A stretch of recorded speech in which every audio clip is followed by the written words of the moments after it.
Sometimes when I'm thinking about us, before we got lost and we parted, back to back we would carry on and we'd do anything for what we started. But this time we could break. I'm running dry, everything's the same. We'll try tonight, but this time we're not safe and sound. Not safe and sound.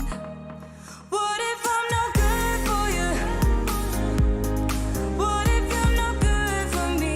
Yeah. What if I'm no good for you?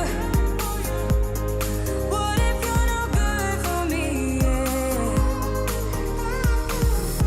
Sometimes when I'm reasoning about us, I know you got me, it's so effortless. Back to back we would carry on and we'd do anything for what we started. But this time we could break. I'm running dry, everything's the same. We'll try tonight, but this time we're not safe and sound. Not safe and sound. What if I'm no good for you? What if you're no good for me? Yeah. What if I'm no good for you? What if you're no good for me? Yeah. What if I'm no good for you? What if you're no good for me? Yeah. What if I'm no good for you? What if you're no good for me?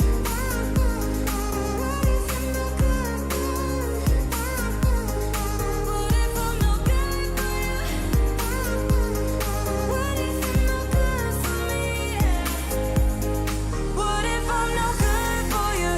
What if you're no good for me? What if I'm no good for you? What if you're no good for me? What if I'm no good for you? What if you're no good for me? What if I'm no good for you? What if you're no good for me?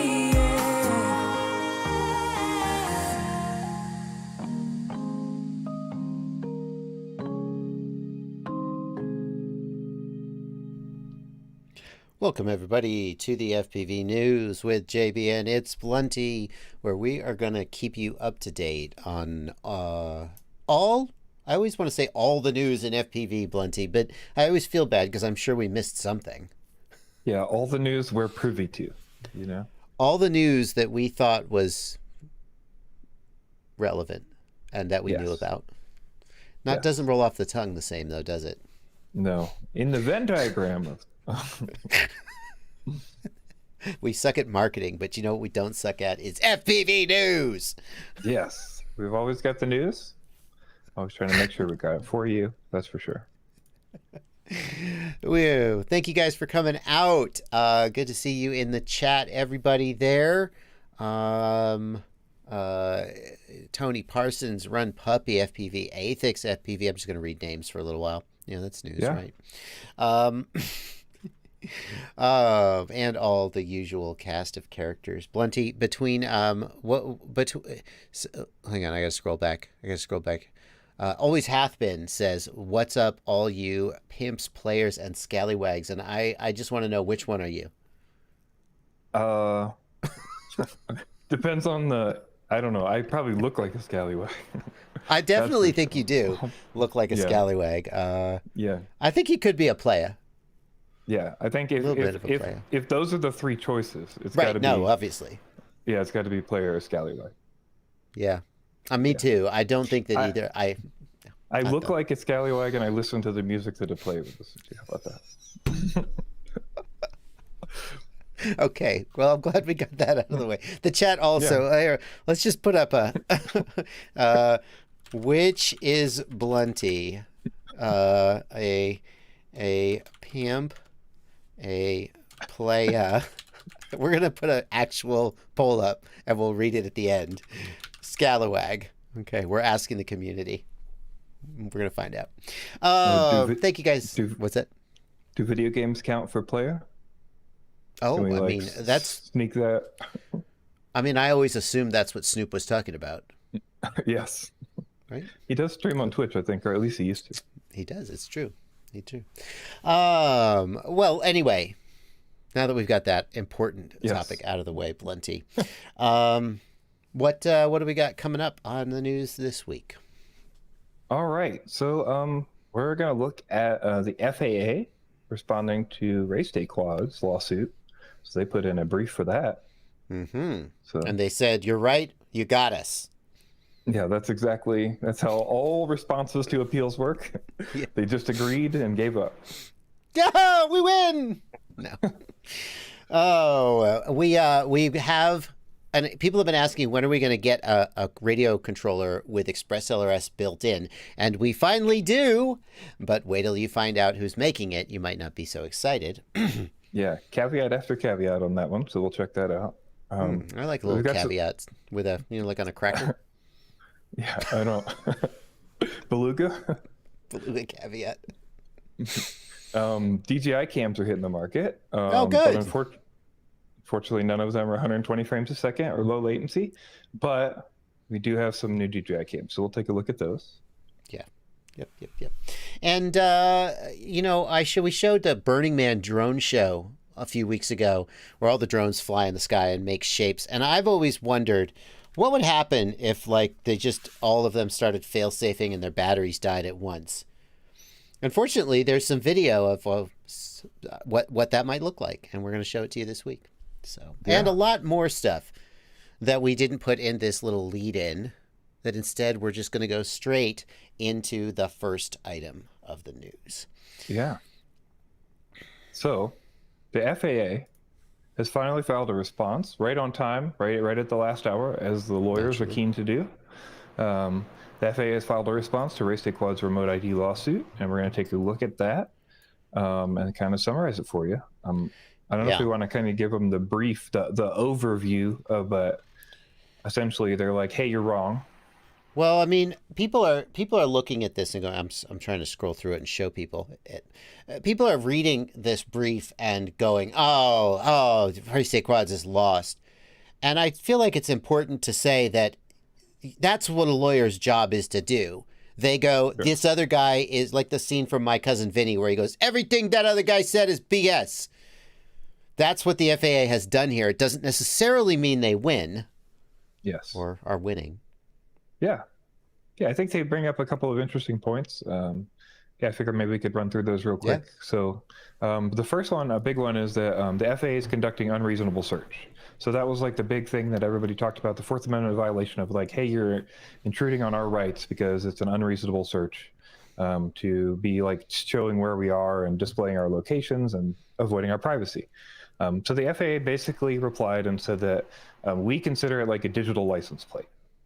So essentially that like there's not much more there because some layman can't do anything other than just like they came with a license plate. They just get a value and then they have to put that in a database to actually get information out of it. The other thing they said was that like there is no expectation. They basically cited a bunch of case law and they think that they're based on their case law that they cited. There's no real expectation of privacy for an airplane. And so that would also apply to a UAS. And then the other big...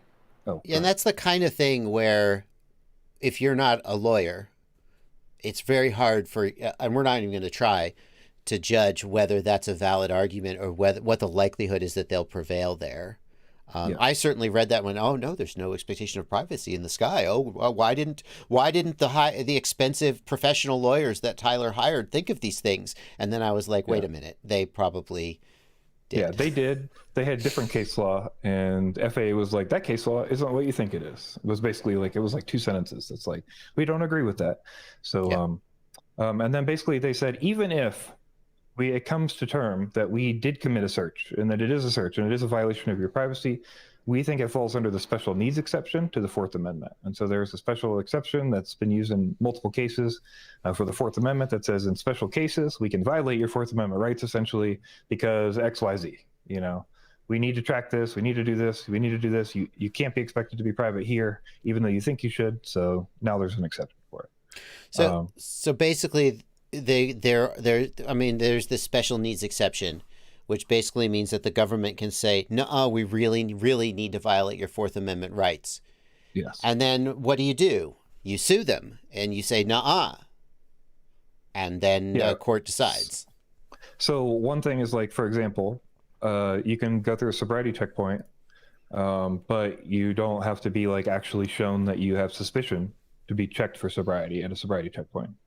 That's what the point of the sobriety checkpoint is, and they upheld that in court before based on a special needs exemption of the Fourth Amendment. And then in other cases, put down other checkpoints based on local laws and things. So it's obviously not like cut and dry, but that's just an example of a case where special needs has been used before. Yeah. So the post is up there, and by the way, a link to the brief is in the show notes down below. So if you want to check that out and read that, be my guest. I've seen some people who are discouraged by this, and I would say that if you are not a lawyer who is practiced in this area, and you read RaceDayQuads' brief and you went, wow, this is a great argument, we are going to just smoke this one, you have no basis to make that judgment. And if you read the FAA's brief and you go, oh my God, we're screwed, you also have no basis to make that. So what's going to happen next is, I believe RaceDayQuads has the ability to file one more brief to go, nah, and then either it'll go to oral arguments, or is that not even guaranteed? Yeah, I don't think it's guaranteed. It might be because this is like challenging a federal rule. So maybe there's like a special thing that always goes to oral arguments. I know there's different time frames for like how like critical the case is and stuff too. So, but I believe it will either go to oral arguments or the court will just decide. But basically, RDQ gets one time back to say like, here's all the reasons what you said doesn't apply to what we said originally, and here's how we're going to end it. And then the court will get together and decide. And just so for people who haven't ever seen one of these opinions, this will be one of those things where the court will get together and decide, and then, you know, all the judges don't necessarily have to agree. So you may see like, here's the majority opinion, here's what we're going with, here's dissenting opinions, here's like similar opinions. So we may not even get like a hard, clear-cut thing out of this. We may get like, here's how it'll end up, but also like these three judges disagree, that sort of thing. Yeah, but we will get it. There will be a judgment at the end of the day. Yes, there will be a judgment, and we will know. Yeah. So also bear in mind that RaceDayQuads intentionally made many arguments, any one of which could be successful and could have a positive result. So like some people are saying that they feel the Fourth Amendment argument is really weak. And RaceDayQuads also, in the interview I did with Tyler and Jonathan, said, well, we kind of expect them to try to avoid ruling on the Fourth Amendment thing, because they are really hesitant to strike down the Fourth Amendment. So if the FAA has a good argument here, you know, hopefully they don't have good responses to every single point RaceDayQuads raised. But time will tell. Yeah, absolutely. I guess the other big thing I just want to mention real quick was like their overarching idea here, which is interesting, is just that a lot of people have talked about requirements for safety and doing safety, checks and documentation and stuff to make sure that like there's a reason to even regulate this stuff. And from my reading into this, which is obviously like we just talked about, it's their side of it, right? But their kind of stance here seems to be like, hey, Congress told us to do this. And the entire time we kept telling Congress what we were doing and going back and forth with Congress, with their different organizations about like, hey, here's what we're doing and how we're doing it. And they were cool with it the whole time. And we followed all the rules. So like, I'm not sure how all that will play out and who has jurisdiction over what, but it certainly seems like Congress was like, hey, you need to do this by tracking these things. So here's your job. And now they're saying we're just following those guidelines. Well, and it's interesting. We had this conversation a little bit before the stream, so I don't want to. If it sounds like we've talked about this before, it's because we have. But my thought was, if Congress says that a federal agency must do something, they must accomplish some goal. Like, for example, let's say Congress said that there must be clean drinking water. Okay, right, whatever. And now we're going to create federal regulations that accomplish that goal. There is still a rulemaking process and a structural sort of framework within which you do that. You can't just say anyone who pollutes the drinking water will be shot. Yeah. Whoa, well, Congress told us to do it, so it must be fine. Now, I'm not, obviously that's a little reductionist, but I'm not sure why their claim that Congress told them to do it changes the claims RaceDayQuads made about the fact that they didn't follow the process. It seems like they didn't say like, hey, your job is to make sure that the skies are safe from UAS. It seems like from reading the documentation, they said, make sure the skies are safe from UAS by tracking the location and identification of remote pilots, operators, and unmanned aircraft. Yeah. And so to me, like, it's like saying, you know, ensure clean drinking water by shooting anyone who pollutes the drinking water. I see the distinction you're making. Yeah. So I don't know. Again, like, do they even have the right to say that to the FAA? Like, you know what I mean? I don't know any of that part of stuff. But that seems to be like a general stance they're talking about in the document. Yeah. I mean, you could certainly get a law declared unconstitutional as well as a federal regulation. So I think that's not the approach that RaceDayQuads seems to have taken. But yeah, it is different. If Congress says do this by doing this other thing, if Congress said you must track the location of remote controlled aircraft in U.S. airspace, then that's different than if they just said, make the airspace safe. And the FAA was like, I know, let's track everything. Yeah. Yeah, it'll be interesting to see what the rebuttal is. And then we'll definitely be following that in the case that ensues. So. Yeah. I asked Tyler if he had any statement. Obviously, this just came out today. And he said basically the team is working on it. He still feels they have a strong case, but didn't have any particular statement that he wanted to make in response. Obviously, their response brief will be their statement. Yes. All right. Before we go on to the next one, I would like to point out that by a 54% margin, the chat feels that you are a scallywag. The other two were roughly 50-50 split. So you may be any of those, but scallywag by far. Interesting. I'm interested how high the pimp was there. I did not expect that. 22 and 23%. Yeah. So very, the chat is very torn on whether you're a pimp or a playa, but they're pretty sure you're a scallywag. That's fair. That's what I would have thought too.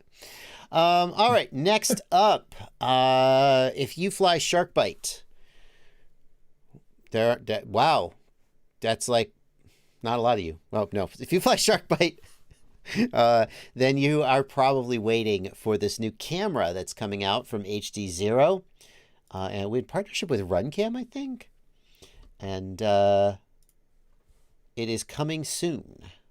Coming soon. Carl Zoe, the founder of HDZero, says, I will try to release it within a week after October 8th. So coming soon. Yeah. Basically, it seems like the delays are just production and shipping delays now. It's not them like they're good with development, it seems like. And now as soon as they can get it out, they're going to be sending it. So. Well, they were they had the QC issue where they had to sort of basically scrap a batch of cameras. So yeah, that's kind of a big deal. Yeah, and then also Johnny Five mentioned that he noticed that last year there were delays longer than just those 7 days because everything kind of ramped back up. So it is possible that it'll take a little while for production to kick, and it might be a few more weeks. But just know that now it's not. It doesn't seem like it's in that testing phase anymore. They'll be getting it out when they can. So okay, good to see. That's exciting. I'm looking forward to it. I mean, it's pretty good. It's a pretty good camera. And given that the Runcam Racer Nano was the alternative, well, that's not true. I've got the Foxier Digisight on my 250. It's would you say it's the best shark bite camera today? Do you have an opinion about that? I don't really know. I haven't flown them, but I do know that the original with the new lens looks pretty good, like with the glass lens when you do the lens swap. Yeah. So if you want to do that, the Racer Nano is a good camera. It's just I think that really let down by the lens on the shark bite. So. All right. Thomas Anderson wants to know if there's any news about the SharkBite VTX. SharkBite is known to be working on a 30-millimeter board, 1-watt VTX. We are sure that there are pilots testing it, so it does exist, but there's no timeline on release. I'm looking forward to that for sure. Yeah. As soon as we know, you'll know. That's for sure. By watching the FPV news. Yeah, absolutely. All right. What's next, Blunty? So, new DJI FPV cams are on the horizon. Finally, we've got some. The Caddx Polar Nano has shown up. That one doesn't appear to be for sale in many places, but there are a couple around. But there's just some videos of them out. It looks to be an actually decent nano camera. Yeah, this one's now we're showing this is the Flywoo version. We're showing this because Flywoo is doing a naked version. And as far as I know, this is the only place you can buy this. They will nakedize it for you. You can, of course, also get it in a standard version. But yeah, this is the only other DJI Nano-sized camera would be the Nebula Nano, which is crap. Is that right? Yes, not good at all. Not good at all. It's basically, yeah. So yeah, it's nice to see this new Nano camera out. It seems to compare decently with the Polar for the size, so that's good. Yeah, 60 FPS, but hey. And then we've also got the Runcam Link, which, let me just be clear, the Runcam Link, it's the VTX. It's just I guess we have to start calling it the Air Unit Lite. I have been calling it the Caddx Vista VTX, but now that Runcam also, quote unquote, makes it, we should just say they sell it. We'll call it the Air Unit Lite. And this is the Phoenix HD camera. And I actually have a full review of the Phoenix HD versus the Caddx Polar, which was in the middle of uploading when I started the news. So it'll probably come out tomorrow. But I'll let you compare those. I'll give you let me ask you, Blunty. Caddx Polar, Runcam Phoenix HD, and the original Vista camera. Which one do you think is the best image? The original Vista camera? Then the original Vista camera. That's the obviously. Answer. Yeah. Or Nebula. Yes. Maybe we should say Nebula Pro. Nebula Pro, yeah. Or Caddx Air Unit Micro camera, whichever. Because these are all, 60 FPS cameras. The Phoenix, the Polar, they're all 60 FPS cameras. And frankly, just the DJI cameras. I don't know. It's got to be the sensor because the Nebula Nano also looks pretty good. The Nebula Pro? The Nebula Pro. I'm sorry. Thank you. Yeah. Can't talk good about the Nebula Nano, you'll get. I can't. I wouldn't. Yeah. Yeah, so there you go. There's new cameras coming out. Review coming on my channel tomorrow. Yeah, it's cool to see them. I was just saying that is Runcam's first intro that we talked about a while back. Oscar Liang put out an article that said Runcam will be in and with Caddx kind of being a partner, and then releasing hardware. So that's why they're calling it, I think, the Link. So they're trying to separate their idea. The Caddx Vista, the Runcam Link. Those are the two names for the Air Unit Lite. That's kind of what you were alluding to earlier. Yeah. It'll be interesting to see. Runcam has already mentioned in a comment, like, as soon as we can get 120 FPS sensors, we'll be doing that. So it seems like everybody will be dumping those out as soon as those come back in stock. Well, you say that, but Caddx released a batch of Air Units with a 120 FPS camera, and we know this is a new batch. They're in the I found out through Rotor Riot, who I talk to Drew every now and then, and he was like, we're waiting on this order from Caddx. Oh, they're putting it off. And then finally they came and they put them up.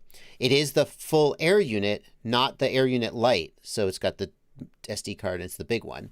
But it has a 120 FPS camera. So they got sensors and they made 120 FPS cameras. They could have made Nebula Pros out of those. I don't. Oh, you mean the Air. You're talking about the Caddx Air Unit Micro, right? Here, let's just be clear about what we're talking about, because I realize the terminology is freaking confusing. I mean this. Yes. The Air Unit Micro, not the Air Unit Lite, which was known as the Caddx Vista. So look, this is a new product. This is not leftover stock from 6 months ago. This camera was manufactured in the last few months and shipped to Rotor Riot. This is a 120 FPS camera. Caddx could have turned this into a Nebula Pro, and they didn't. Yeah, which is identical. As far as we know, that everything, the internals appear identical when you take them apart, too. So it's like literally, as far as everybody knows, it's literally just a case swap that would have been able to sell Nebula Pros. Or just sell those cameras apart. Either way, it doesn't really matter. And I said this on my live stream yesterday, but I'll say it again just briefly for people who missed it. I understand why Caddx would rather sell you a $180, $190 Air Unit Plus camera, as opposed to selling you an $80 camera that you don't want the Air Unit. But I am annoyed, because obviously what people want is the cameras or the camera with the Vista VTX. This is the last thing anybody I know wants. So the reason we got on this was you said they say, oh, as soon as they can get the sensors, they'll be making some 120 FPS cameras. And I'm like, Runcam, give us a 120 FPS camera with the Vista VTX. That's what we really want. You can be the hero here. You'll make less money, but that's the thing. Yeah. They're going to sell 100% of them. Yeah, So but here's maybe the thing. Here's my take on this, though. I've seen Air Units for $99 or like $110, right? So why don't you just sell the camera for $80 or $90 and gouge people on the camera? People would pay that. I don't need another fucking Air Unit. Like the Air Unit, how much money are... I don't know. To me, like you could just gouge me on the camera. I'd just be happy to be gouged on the camera. I wonder if they have a deal with... I don't know. But like they have a special deal with DJI. DJI gives them the Air Units. I wonder if they're obligated to move a certain number of product. Yeah. Or they will get cut off. I think you're probably correct with that. That makes more sense. That's my guess. Yeah. So maybe we won't see anything different from Runcam either, frankly. Yeah. Unfortunately. Well, we'll see. We shall see. I say, by the way, oh, they'll sell out. They'll sell through. But these are not sold out. Right. How many can I add to cart? I mean, these came into stock. Can I just keep adding them until they tell me I can't add anymore? Can we find out how many they have in stock? I mean, I don't know if that'll even work. But these came into stock like last week, and I guarantee you if there were Vistas, they'd be sold out by now. So maybe they'll sell. Maybe they're going to sit and they're going to get some back pressure from the stores. Well, there's also a lot of people that like bought a Polar or something, you know, and then they want to buy just the camera, you know, and they're not enticed enough, right? Yeah. Well, it seems like they're going to let me add. Can I just keep doing this until Rotor Riot is like, nah, I can't sell you anymore? Is that a way you can tell how much stock they have? I mean, surely it's not that simple, right? I don't know about Rotor Riot. Well, anyway. Some places you can do that. Let's see if I can check out. Ready? $11,000. I really have to be careful not to actually check out. I'm gonna accidentally click to my PayPal or something and spend $10,000 without meaning it. I don't think that would go through. Call Drew right away, like, hey man. Don't give me my money back. Alrighty. Well, we got one more piece of DJI related news, just real quickly. Remember when the last of the DJI Air Units with the original camera that everybody wants sold out? Newbie Drone got like one more shipment. Well, yeah. Oh, it's sold out. Aha. Well, so if you scroll down, no, go back. Oh, if you scroll down, every Monday or is it Saturday? Every Saturday they're releasing 10 limited. Yeah. Oh, wow. Wow, that's interesting. Yeah. So how many? I was like, hey, they didn't say, and I was like, where the hell did you get original units, right? And so if you check the Imager link here, I actually asked our local rep in your Discord about this, and he said basically these are overstock returns, or at least as far as we can tell. This is still the same source we always get DJI products from. This is 100% not in production. Oh yeah, no, I never thought that they were in production. Yes. But that's interesting to know where they came from. That makes sense. So if you were dying to get that original camera, like they were up on Caddx's website. I added one to cart this morning. Yeah, Caddx has them in stock and add to cart.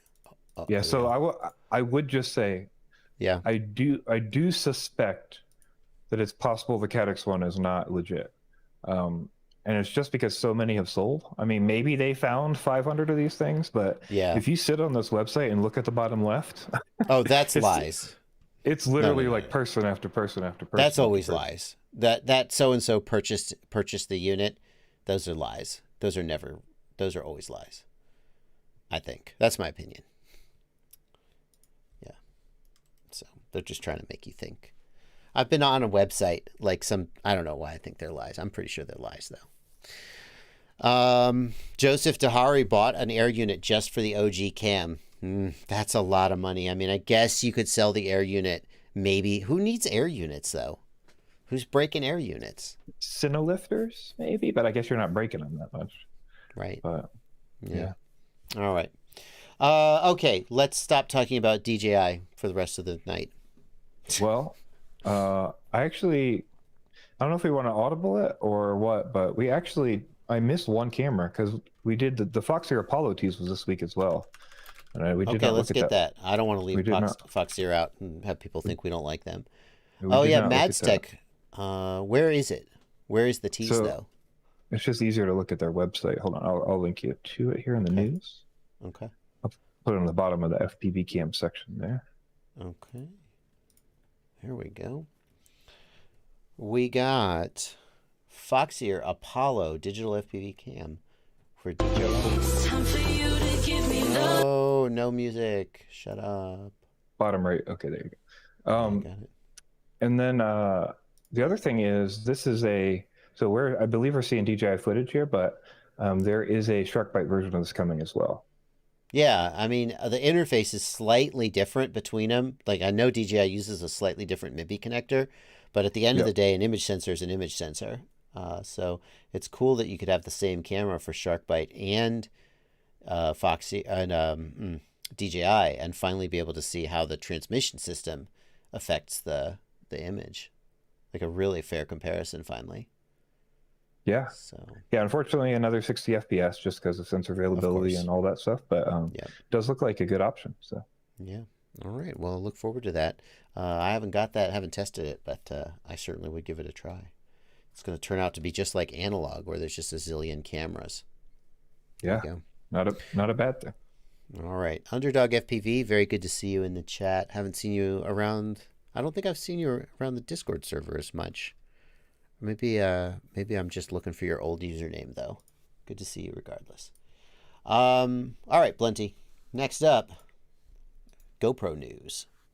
Yeah, GoPro Labs for Hero 10 is out. Rejoice, naked Hero 10 wanters and users, because now you have Labs. So all the features you get with Labs, plus now you can do all the QR nonsense and get all your naked stuff working properly without the screen. Well, now, for people who don't know, Blunty, what feature does Labs add that's good for naked GoPros? So the big one is QR codes. So basically, before you would have to go on your screen, like any GoPro, and change all your settings around or connect with an app, right? Mm-hmm. So now basically what you can do is you can put all your settings in and then generate a QR code and then swipe the QR code in front of the GoPro and it will change all its settings based on seeing the QR code. Mm-hmm. So yeah, super that's easy. Pretty slick. Yeah. The other thing Labs does that people who use Cinewhoops and naked GoPros might find useful is they can extend the maximum file size from 4 gig to 12 gig. So that we showed on a previous week, a problem that you'll run into is if you're using RealSteady, then if the file breaks, you can't RealSteady the two files together because it won't work. And we showed a tool that lets you join two files together and keep the gyro information intact so you could RealSteady two files. And someone in the comments was like, if you just use GoPro Labs, you can have up to 12 gigs, which is that's pretty long. So yeah, good. All right. Next up, there is a new flight controller. And you might say, a new flight controller? There's new flight controllers every week. We don't cover them on the news. But I thought this one was worth a mention. It's a new flight controller from FETTEC, and which, there aren't that many FETTEC flight controllers, so cool. But this one has a new processor in it called a G4. And I'm not sure if that's a big deal or not. To tell you, look, here it is. It's a G4 processor. What else? Does anything else about this stand out, Blunty, other than the processor and the fact that it's KISS FETTEC? So I believe because of the processor, it allows onboard OSD for the graphical OSD, similar to like an H7 would do. Yeah. So this is the first FETTEC, I believe, with onboard OSD for analog. You will be using the FETTEC OSD. Just for people who don't know, KISS Ultra is the other big thing right now, right? Other than the Flyduino, but these are different branches. So FETTEC will have its own OSD and everything, and be its own line. So basically the big thing they're talking about is, this has like some kind of math processor in it to make the G4 kind of perform better than it would look on paper. But I know a lot of people that I was kind of talking to about it, were saying basically that it's kind of just like a replacement because they didn't have an F7 most likely. I don't know how true that is or whatever, but the G4 is often touted as a replacement for F411s. So yeah, I don't know. Well, it'll be interesting to see what performance looks like and how the differences are, but it is closed source, so it's kind of hard to know how a lot of that will work out. But yeah, the other interesting thing here, which is kind of cool, but also I'm not sure I understand why, is you can flash Betaflight to this once Betaflight supports G4. So they're going to allow flashing back and forth. But I'm not sure why you would buy a FETTEC. Yeah, I'm just not sure why you would buy a FETTEC FC to do that. And it's not supported yet, but it is kind of cool. It is kind of cool that that's an option. So. Yeah. Now, by the way, those pictures from Ghost Branch FPV, who is in the chat, or at least he's in the chat. Great photographs. He's a great photographer. I have to send him my frame so he can take pictures of it. Ghost Branch, I wish you would just buy my frame and then invoice me, and we'll just call it even. Okay. I'm so bad at like sending things to people. Can you just buy my frame and invoice me? I officially give you permission. All right, cool. Glad we got that out of the way. Oh, but it's better if you send it personally. It's not. So one of the points they keep making is that the G4 runs its peripherals at 170 megahertz. No other. And so people talk about, oh, we've got fast processors, but nobody talks about the fact that on the F7 and so forth that we're using on most flight controllers, they're running at something like, 45 or 50 megahertz, whereas it's running them at a higher frequency. So that's good. I don't understand what that even means. Like what? I'm not familiar with that at all. Well, hang on. Let me. Yeah, go ahead. I'm going to pull this up. Go ahead. I'm just wondering what impact that has if I've never heard of it. But I don't know. Like what peripherals are we talking about? SPI runs faster or like... yeah, I don't know. I'm looking for this. I got an email. I thought I had it ready for the show, but I apologize. I didn't. Let's see. Is it this email? Here we go. Yeah, so again, Ghost Branch, I think he's a beta tester, he sent this email and says, well, these guys have a faster core clock speed, but if we look at the data sheet, we can see that the G4 has a faster peripheral clock frequency. So, yeah. Well, here we go. I got it. The larger idle headroom of the H7 doesn't give it any real-world advantage. What gives you an advantage is being able to have peripherals like timers, ADCs, DMA, and UARTs run at a higher clock speed. So when you say timers, ADC, DMA, and UARTs, I think of things like when you're running D-Shot 600, that runs off of timers and DMA channels. And the limitation on how fast you can run D-Shot is not just the processor, but also those things. I suppose if you're running FETTEC and you like D-Shot 2400 and maybe you think you'd like to go even faster than that, maybe that's something that this chip could do that like an F7 couldn't. Gotcha. Yeah.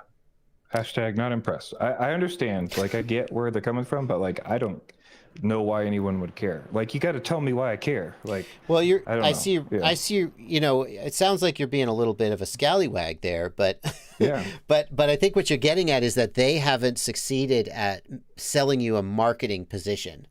So it's like saying, let's give an example. Why this car has 1,300 Newton meters of torque. Okay. Unless I'm an auto enthusiast, that doesn't tell me about my experience and how that will benefit me. And I think that's the point you're trying to... Oh, by the way, I made that. Well, that's a ridiculous torque spec. I just made that. Yeah, well, it's one of those things of like, if it's a closed source system where I can't see inside of it. So I don't, you know, like we don't get to see how the monkey wrenches go because none of the devs are talking to us to let us know like why it's hard to twist this thing or why is this run so slow or what's the bottleneck for us. It's hard to understand why that would matter. So like, you know, we run D-Shot 600, it's great. There's no issues on Betaflight. Everything runs fine. PID loop's great. You can run the gyro at 8K. Like, there's no benefit that any of us see for DShot 2400. So I've never even seen proof that that makes a fucking difference. So like, to me, saying like, hey, let's run more, for what reason? Who cares? And also you have like one wire. I don't know. Like, yeah, let me know why. That's what I want. Okay. I should say that right now we are speculating about the potential uses for this processor. FETTEC has not made like they haven't, this is a brand new product. So you'd say, well, why are the marketing materials not fully ready to go? But that email I showed from Ghost Branch also is just, yes, he's a beta tester, but that's not like that's an official statement from FETTEC. He was just trying to, share his perspective. So can please nobody go to FETTEC and go, Bardwell said that this was, can you not do that? That FETTEC will make a statement, I'm sure, about what the benefits of this are. But for now, it's another flight controller. How much is it? Yeah. Do we know the price? I'll just say, like, you say they'll $80. make a statement about it, but I've never seen a statement about why DShot 2400 matters. Like, well, like, I mean, I get what you're saying, but also, like, I feel like we're also living in a world of like, hey, we're doing stuff because we say it works, and you're going to do it because we say it works.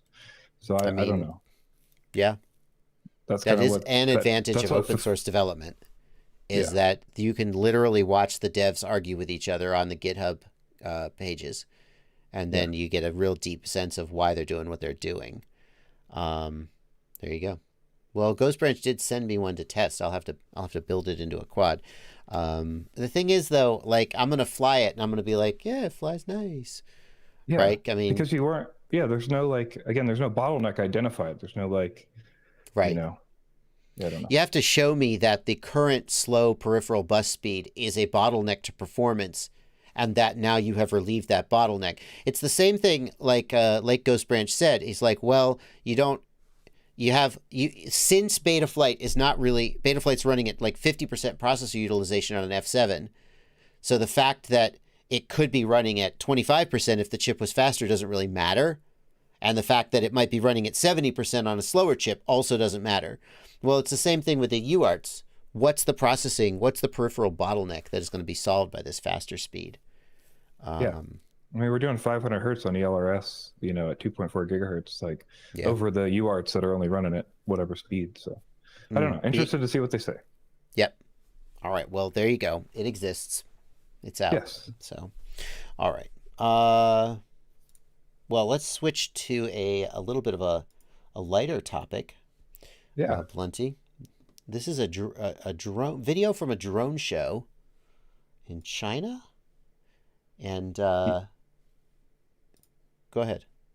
Yeah. So basically, there was this drone show in China, and as you can see, suddenly, drones just started kind of falling out of the air during the show. Yeah. Some seem to drop like really quickly. A lot of them seem to descend over time. Right. They seem to be almost, they're not just falling, they're like kind of landing. Yeah. So it looks kind of like some of them, triggered the failsafe. It's just obviously hard to know, like, was it low batteries or was it like some kind of jammer that lost a localization signal, or, like, who knows? Oh, there goes one flop. Yeah. My absolute favorite response to this has been the line, "God is my witness, I thought turkeys could fly." Which is a reference to an old TV show where for Thanksgiving someone threw turkeys out of a helicopter as a giveaway. And it reminds me of this scene. Yeah, pretty crazy. So, not sure if somebody forgot to charge some drones or there was jamming. There's a lot of talk on different spots, but I never saw any real evidence there. Yeah. So anyway, that's hilarious. I always wondered. I mean, I assumed that they would have some kind of algorithm where if they fail safe, they would return to home, or I don't know, but I don't know what would cause them to just be like, nah, this is good. No idea. Yeah, for sure. Mm-hmm. Alrighty. Next up, we got another sort of oddball topic. I don't even know. You threw this one in, Blunty. How do you get energy from the sky with a drone? So basically, you harness the ionosphere, I guess, is the best way. I don't know if that's the right way to put it. But basically, you use the voltage potential difference. So basically, he attached a wire to a drone, built an ion collector, I guess. I kind of learned about this through the video, and then flew it up and powered some small little devices to show that there was like an actual voltage potential there that could do some stuff. So it's kind of neat. Yeah. We of course are taking this video at its word. I mean, just because like people fake stuff like this all the time. But this is actually scientifically plausible and, you know, presumably true. If you go to like 523, you can see that's with the drone up in the air. Just doing a little bit of testing there. Yeah. Oh, yeah. Is that what's that called? Oh, he names it in the video, but I don't remember the name of it. Yeah. Yeah, it's pushing the foil. The ions are pushing the foil apart. Slick. And there's the drone going up. Free energy. All we have to do is burn a whole lipo for 20 minutes of almost negligible power. Yeah, Synthetic in the Discord says, so he used power to make less power. Balloons. Right. Yeah. But yeah, pretty neat little application. I've never seen anyone do that. So he was spinning little motors and stuff, and kind of neat little thing. Yeah, slick. Always fun what people will come up with for drones to do. Yeah. Oh. Alrighty. What we got next up, we've got another entry in what is becoming a regular series here on the news, and that is JB Whines at Devs, where I complain about something I don't like about a product, an open source project usually, and then I shout at the devs to fix it and say things like, how hard could it be? And then instead of going, what a jerk, they do it, which only encourages me to complain more. Yeah. But what have I accomplished this week, Blunty? Yeah, it's time for another thing. So basically, this week we're going to talk about something we discussed a little bit in comments. You talked about to another person, and we're going to ask the devs to do something for us, or at least hope we can drum it up. Basically, this is an old request, but I've seen multiple people mention it, and this is just an example of one that went stale. You know, we've talked before about disabling that ADC filter in OpenTX or EdgeTX, right? Well, this user is asking, a lot of other people have asked, why don't we have it by model instead of by the whole radio, so that we can have like our wings and stuff on one, what stuff we need servos and ADC filter for on one model, and then have another model without it for our quads. So yeah, I think that would be. It seems like you should be able to do that. How hard could it be? It's just move the code around, right? Just like drag and drop. Yeah, easy. Could have it per channel. What if you had it per channel? Like, what if you had a, would that, no, that wouldn't, never mind. That's dumb. That's dumb, but this is not dumb. No, I think per model definitely does have some applications if you don't want to like have a different radio for your servo stuff and your non-servo stuff. Yeah. It's worth pointing out I have yet to meet somebody who flies planes with servos who, like, a lot of people say, I turned it off, it didn't really matter. So, like, theoretically it's there for a reason, but a lot of people with servos just fly with it off and seem fine. But it would be nice to be able to pick. So, yeah. All right, well, get on it, devs. Probably EdgeTX will do this, right? This seems like the kind of thing they would be into. Seems like the place. Great. For it. Great. All right, what's next, Blunty? Well, unfortunately, we've got to talk about another Happymodel issue. I believe last week we talked about the Happymodel issue with their RXs, with the SDG BEC was having issues. Today, we're going to look at a TX with some issues.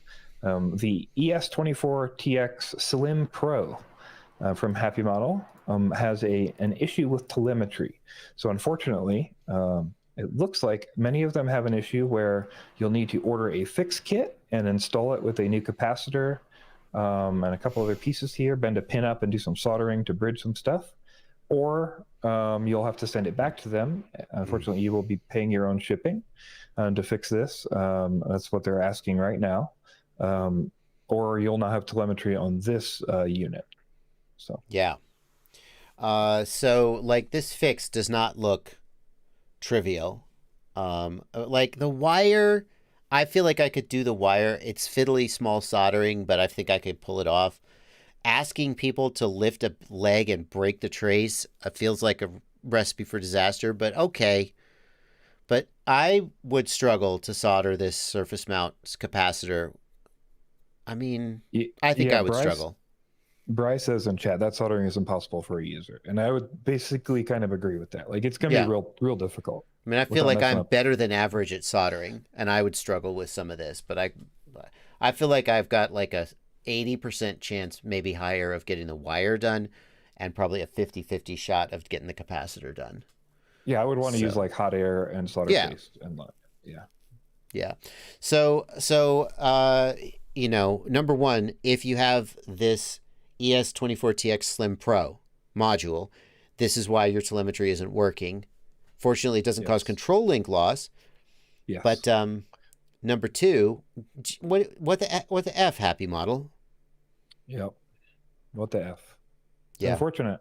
That's two pretty recent things that they've unfortunately had some issues with. So hopefully it's not a continuing trend. A lot of the early EPs looked really good. Unfortunately, they had that issue just recently with they swapped the wrong BEC. It was under spec, but yeah, I don't know. Hopefully it will continue to be okay. But I think this is going to definitely push people towards other brands for sure. Well, and you know, it makes me think of a question I got in my live stream yesterday, which somebody said, you know, with ExpressLRS out there, why would anybody even think about buying Crossfire? And I played devil's advocate, and I listed some answers. Like, I get the question. ExpressLRS is exciting. It's inexpensive. It performs really well. You got to hand it to TBS, though. In general, their hardware is pretty freaking solid. Like, when was the last time you had a DOA Crossfire receiver? Like, obviously, not somebody's going to chime in the chat and be like, well, actually, it just happened to me. But so the only issues with the DOA Crossfire receivers were just the capacitors breaking off. And then they kept changing the design so that it moved the capacitors and made them harder and harder to break off in the package. Yeah. So, and other than that, that's like the only issue I've really seen with them. Joe Minty says that's why you don't buy Happymodel. But if you want to buy off-the-shelf ExpressLRS equipment, what are your choices? Happymodel, BetaFPV. Oops, they had the issue with the missing capacitor that stopped you from being able to flash your module. BetaFPV, not really known, so anyway. JGMCU, that's an unknown to me. I don't know if they're good or bad. They're still relatively new. Now Minmo, don't really know who they are. HDLRC makes their hardware quality, electronics quality, not so like. It'll be interesting to see. I'll just say Axis is coming out with a module here soon, so I'm excited to see that one. They've been teasing that for like 5 days. It's kind of ridiculous, but it is coming out, and it's a 1 watt module, so hopefully that one's pretty good. When I've seen the inside of that HD box we talked about, and that seemed like very high quality stuff, so I'm hoping that the receiver will be, or the module will be similar quality. Yeah, well, we know they can make good motors, but electronics are not the same, but we'll see about that. You know, ironically, probably some of the most solid, reliable hardware you can put ExpressLRS on today. FreeSky R9. FreeSky always makes good hardware. That's true. Yeah. If you want 900. Oh, right. R9. Yeah, R9. Of course. No, who wants 900? 2.4. Yeah. Alrighty. Well, there you go. Wes mentions or Ghost. That is true. That's true. Immersion RC makes good hardware too. So, okay. So there's still a reason to buy Crossfire or Tracer, I guess, or Ghost. ExpressLRS isn't the be-all, end-all for everyone yet. Okay, I'm being sarcastic. But one of the ways, hopefully they're getting there, is with radio integration, right? So we've got, we're looking at a new BetaFPV, Light Radio 2 SE. Now there's an option for ExpressLRS. And I think it should be obvious to anyone who knows anything about the light radio why we have mixed feelings about this. Because on the one hand, yay, there's an ExpressLRS radio. That's so cool. And on the other hand, the light radio has traditionally been very, very poor quality. Yeah. Like the gimbals. So, I heard that they have plugs for the gimbals instead of solder points, which was a failure point. Yeah, the definitely the gimbals are the main thing that seems to be failing on these radios for sure. But the other big issue, unfortunately, with this radio is that this doesn't run OpenTX; it runs BetaFPV's like software. Yeah. So not only are you going to have to use the BetaFPV configurator to configure it, but unfortunately, that will also be the configuration for your ExpressLRS. Oh.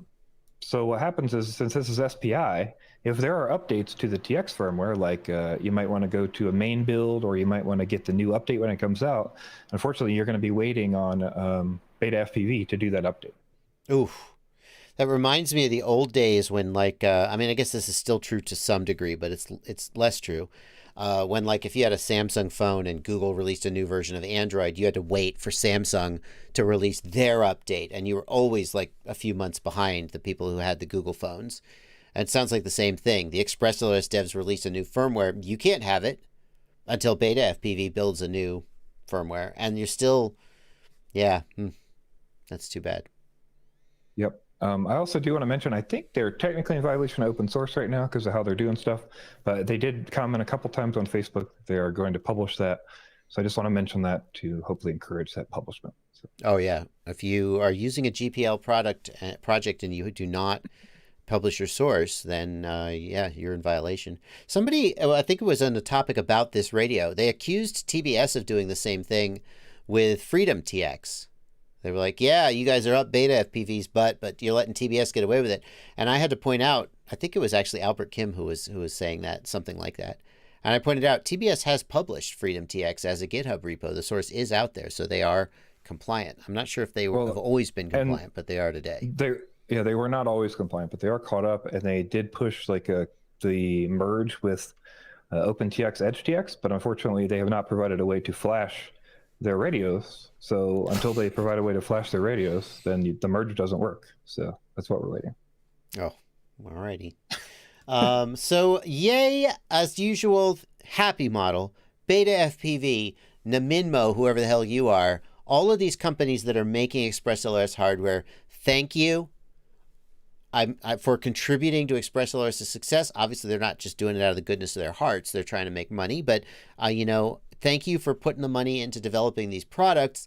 At the same time, that doesn't mean we're going to overlook the fact that some of these products are defective and crappy. Yeah. Also, just a shout out, Radio Master, get it together, 5-in-1 module. Freaking Radio Master 5. Radio Master makes decent hardware. Yes, I would love to see a 5-in-1 for the normal. You get your normal 4-in-1, and then you get your ERLS 2.4. That'd be so nice. Oh my gosh. Yes. Oh God, he would use the same antenna. So nice. Unlike the Jumper 5-in-1, which had a 900 megahertz antenna and then like a 2.4 gig on the inside, so it had worse range. Or it was directional. Oh, that's so hot. Radio Master, get on it. Please. Okay. JB rants again. They're probably already working on it. They don't need me to rant. Hopefully.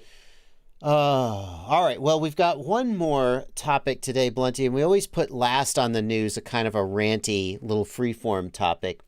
That is, first of all, the TBS Lounge is back. The TBS Couch is back. It was gone for weeks. No one knew why. And they responded to some of the things that we have asked about. One of them is that I have been complaining about TBS Tracer and their lack of support for low RAW. Absolutely. Are you on the same page as me with that? 100%. 100%.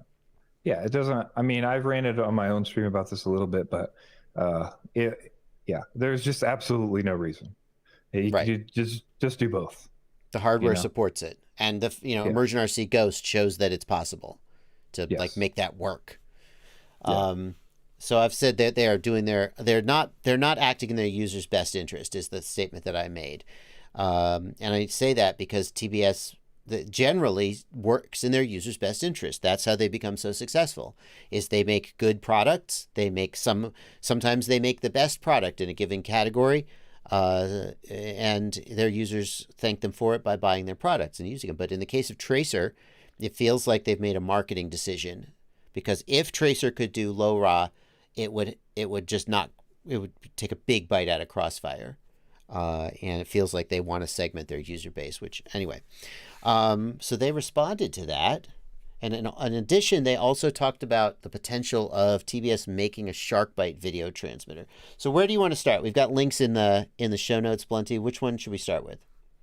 If you just start with HDZero stuff, it kind of will all go together if we write it out. So okay, so let me bring this up and unmute. And hello, unmute. We'll see what Trappy had to say about the potential for them to make a SharkBite video transmitter. All right, take a quick look at this. Oh, fuck. You see these 3 chips? 1, 2, 3. So that's your size constraint. There's no way you can fit this on a 20 by 20. Well, there's no way you can fit this on a 20 by 20 with the connector. This is a 30 by 30, right? This is 25 millimeter. I'm pretty sure that's what that is. yeah, so however, there's a lot of like shit on the back that you probably won't need. Or, I mean, I guess you need it, but it could be made smaller.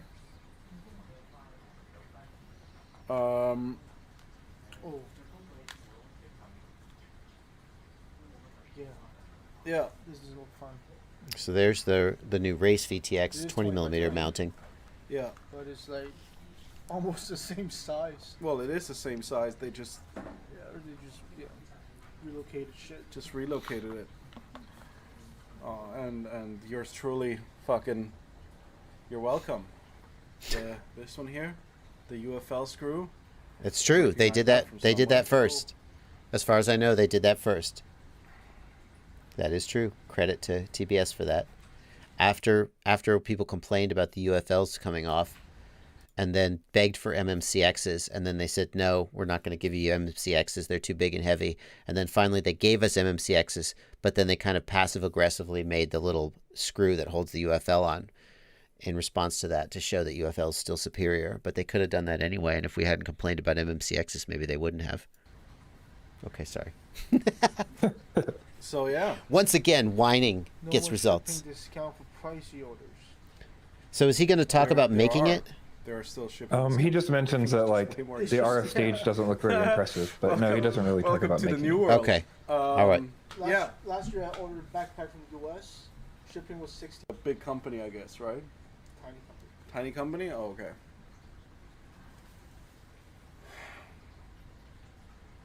okay. Yeah, I don't know. 20 by 20 is this here. Okay. Okay. But the RF stage does look pretty. I don't want to be rude, but it looks pretty basic. But that's why we need you. So That's what we want you for. probably something we could do. There you go. Okay, so I guess I heard that he said, oh, there's probably something we could do. But now that I actually see it, it doesn't sound like he's saying, yeah, we could do this. It sounds like he's saying, this is kind of crappy. We could do it better. Not that we will, but we could. Yeah, I don't know. I think most people would like to see that. TBS knows their hardware, like we talked about. So it would certainly be great to see somebody like that work with HDZero and make some nice hardware. Mm-hmm. Yeah. Yep. And for the record, Carl Zhao from HDZero said, we don't know how to build a video transmitter. We just know how to make these ASICs that create the digital signals. And we really would like to work with somebody like TBS, Immersion RC, Rush, anybody who knows how to make VTXs, we would love your help. So when Trappy says the RF stage looks pretty simple, it's like, that's the part you will bring to the table. Yes. Let's do it. All right. Yeah. All right. Next link. Trappy talking about FLRC versus LoRa. FLRC is the modulation used in Tracer. LoRa is used in Crossfire and Ghost, which also does both.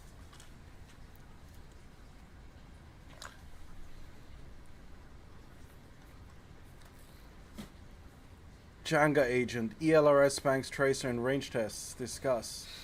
Change agent. Oh no, this is going to be good. Seriously, like, is every dumb person gonna... Okay, the reason why it beats it in a range test is because Tracer uses another modulation, which is way faster. That is wanna true. Be fast with a 2.4 link.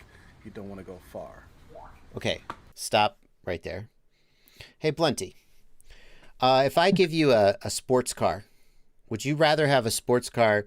Would you like a sports car with lots of power and acceleration, or great fuel efficiency? Well, I mean, I guess I'd want both, right? Oh, you want both? Yeah. What if there was one sports car that could give you both, and one sports car that only went fast but had terrible fuel economy? All else being equal, which one would you want? I want the one that does both. Yeah, I think that's pretty obvious. Yeah. He's making this dichotomy. Tracer is for Well- fast speed and Crossfire is for long range. Yes, I know, but Ghost can do both, and so could Tracer. Yeah. Yeah, you'll see he kind of goes into it, but I think he doesn't understand, or so he's confused. So, Well, he does understand. I don't think he's confused. well, you'll see think when he's- that last All right, link we'll I keep put, going. I think, yeah. Should we keep going on this link, or should we go to the next one? Just hop to that last link. Let's just look Okay. at like that last thing he says there. Okay. So if FLRC is faster but lower goes farther, they chose faster. That is a false dichotomy because the chip that they've got can do both. They didn't have to make that choice. They forced their users to make that choice. But Ghost So didn't do that, and neither good. did ExpressLRS. Yeah, so go to that Oh. YouTube link. Yeah, that Oh, last sorry, YouTube link. Blunty. Thank you. You're There we good. go. Well, yeah. I don't even want to talk about that. Oh man. Why don't you let the pilot choose the modulation on Tracer? Well, it's in the works. It's not like we can just like, you know, Okay, good. They're working on it. big fucking surprise. The other guys don't let you choose the modulation either. Oh, don't they? Just because. Don't they? Should we keep going? Is No, that it? that's my point. Is like he doesn't think they can let you choose the modulation for some reason. He says it's in the works, so that's good. The Yeah. other guys don't let you choose the modulation, don't they? Yeah, they do. I mean, they They call it absolutely- Solid 250 Race 500, but basically all of these modes from Immersion RC Ghost break down to FLRC or LoRa and telemetry on or telemetry off, and then the packet rate. Yeah, at least that's Which- my understanding, because there's some labeled not LoRa there, and like, yeah, that's my understanding. Yeah, coherent MSK, that's FLRC, I believe.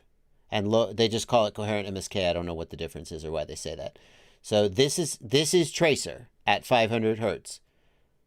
This is Tracer at 250 hertz. This is LoRa. This is Ghost. LoRa, it's all Ghost, of course. So yeah, the other guys do let you choose the modulation, and so could you. But he said we're working on it. Like, I understand that it takes work to rework the code and test it, but that is Yeah. not what they have said. They've said no, we won't do it. Yeah, so it does seem like they're changing on that. It's in the works, is what he said. So hopefully we will see that update come. Typically, with some of the stuff with TBS, Trappy argues about it for a while, and then it eventually comes. So Yes, that's true. it looks like that will happen. But yeah, I think it's just important to point out that, like, yeah, know what your competitors are offering, because Ghost does both. Well, he does know. I mean, and by the way, when he says the other guys don't let you choose the modulation, Duck My Squeeze says he thinks he's referring to ELRS. It's also this thing where he refuses to say the name of his competitors and just refers to the other guys. Makes it a little confusing. If he is talking about ExpressLRS, he's right. They let you choose the but packet rate, but not the modulation. They only But do we're talking LoRa. about- If we're talking about other 2.4 gig LoRa systems, to me, it's like, you got to specify, or the other guys means everyone who's competing with you. That's Right. what I would say. I agree. Yeah, they're creating this false dichotomy between speed and range, and Ghost and ExpressLRS show that you don't have to make that dichotomy. ExpressLRS accomplishes speed and range by having really, really efficient packets, and you give things up like the full precision aux channels ExpressLRS gives up, which not everybody would want. Ghost does it by having full resolution channels, full telemetry, but then just making different trade-offs about the packet rate, LoRa versus FLRC. It absolutely could be done. And here's the thing that is, I don't know how TBS can show themselves to be technically behind their competition. They are very proud of being at the forefront of technology. And there's a capability that their hardware has that they are denying their users for what reason? Yeah, I don't know. I mean, if he's really means it's been in the works for all that time since Tracer came out, I don't believe that. Well, I that's hope a it is in the long works, time. and I hope it's coming. Yeah, but now it seems like that is happening, and hopefully we'll see it soon. So Well, we'll see. That'd be exciting. yeah, I think that absolutely. Tracer is of the long distance controlling protocols. You know, Crossfire, Tracer, Ghost, ExpressLRS. Are those all of them? I think that Tracer is the one I'm least excited about, personally, because I think Ghost gives you just as much speed, and ExpressLRS gives you just as much speed. Ghost is about as easy to use. ExpressLRS is maybe arguably higher performance in some ways. And I just don't feel like being in the Crossfire ecosystem is makes up that trade-off. So Yeah. anyway, all right. Well, good. All right. Well, we've got some super chats I'm going to read before we finish up. Captain Bry says, because if they switch to LoRa, then Tracer would have to be slower to compensate. So they need to change their entire backend to support smaller packets to keep the rate up. Now, that's an interesting claim, Captain Bry, because until now, Crossfire has not changed their packet format. They have these big, fat packets that carry all this information, and that's one of the things that holds them back. Yeah. But they would just go slower, is what my thinking. Like, I don't know the exact ratio, but if they can do Tracer with FLRC at 250 hertz, maybe they could do LoRa at 150 hertz, and they'd get significantly better range. Yeah, we know Crossfire can do LoRa at 50 hertz. So we could kind of extrapolate from that packet size, at least 50 hertz, but Interesting. maybe more. Yeah. Yeah, but that's the thing. Let's say that Tracer can only do LoRa at 50 hertz. Okay. And this distinction that Tracer's for speed and Crossfire's for range is a complete marketing fabrication. There are many people with Tracer who would be happy to fly 50 hertz, like people who fly wings. They would like the option. That's just my point. Yeah. Anyway. 100%. 100%. Then again, TBS has never been one to just say, we'll just shit something out. Yeah, it's only 50 hertz. Screw it. I think they are the kind of company that would go back to the drawing board and completely rework their whole protocol and then come out with something that leapfrogs everything that everyone else is already doing. That's how they do it.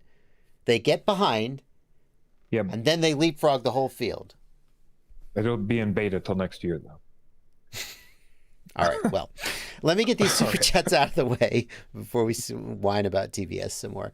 Joshua McBride, thanks for a $5 super chat. Thanks for being you and helping all of us, Joshua and Blunty. Keep on keeping on, brothers. Miguel T, I will check your email, but this isn't a Q&A stream. It's a news stream, so I will reply to you in email. Thank you for the $10 super chat. Woat FPV, thanks for a $5 super chat. Can Blunty talk about the Axis Flying HD box? Did they rip off DigiView? Is the box just a Raspberry Pi? You missed last week's news. I believe it was last week. No, they did not. They are working together with DigiView. There was a joint statement put out by both the FPV Out DigiView project and Axis Flying. They're working together. So the box will ship with DigiView, labeled with DigiView, with the proper, the plan is anyway, with all the proper documentation and everything to show who made it. And they'll continue to support and work back and forth. And they're also talking about sharing code and stuff. So yeah, it seems to be hopefully happening. Yeah. Exciting. There will always be a place for someone to buy hardware that someone else made, even if they could have made it themselves because it's an open source project. There will always be people who want to buy it, and you get good karma from contributing open source stuff. XJet, very good to see you in the chat. XJet just joined us towards the end. Robert Gutowski, thank you for a $5 super chat. JB is the best. Oh man, paid me $5 and said I'm the best. What more can you ask for? His passion is undeniable. Glad to be a member of the Patreon family. Don't forget to like the stream. Thank you so much, Robert, for your kind words. Flyborg FPV, thanks for a $20 super chat. I like making pretty drones, and I want to cut some meteorite or superconductor for the standoffs on my Bardwell frame. Do you think anyone in the chat can help out? I don't know, but I'm sure if they are, they can reach out to you. Meteorite. Thanks, Bardwell and ItsBlunty, for everything you do. Well, thank you guys for supporting the stream. Thanks for coming out and watching the stream. And we'll see you next week at 6 p.m. with more FPV news. Yeah, absolutely. Don't forget, like we do every week, make sure you email the news at fpvknowitall.com. It does help out if you let us know stuff. So we get topics. We absolutely get topics for the news. Make sure you also like the stream. That definitely helps out the stream. Leave a comment when the stream posts. That's also super helpful. And yeah, we appreciate you being here. Also, go ahead. I was just gonna say also, if you don't mind, come check out my stream. I'm doing a daily stream at this point. I don't know how long I can keep that up, but I'm gonna try for like a month to just stream every day for a couple hours. I'm playing video games and answering Q&A questions at the same time. So I'm on screen answering, but I'm also playing games. So calling that the Q and Play. So come check out my channel for that. Yeah. Nice. I find it really hard to watch chat while I play. I find it really hard. Yeah. I'm getting distracted a couple times, but it's not too bad. All right, maybe we'll play some Cuphead one of these days. Blunty's channel is down in the video description. So, alrighty, guys. Wait, there was one more thing I was going to say. Oh yeah, if anybody wants to put a comment up with the timestamps, I will pin the comment. So, of course, at this point they've already finished watching and they're not going to go back and rewatch it, but maybe next week. Yes. All right. Happy flying, everybody. Have a great week. Cool. Thanks, guys.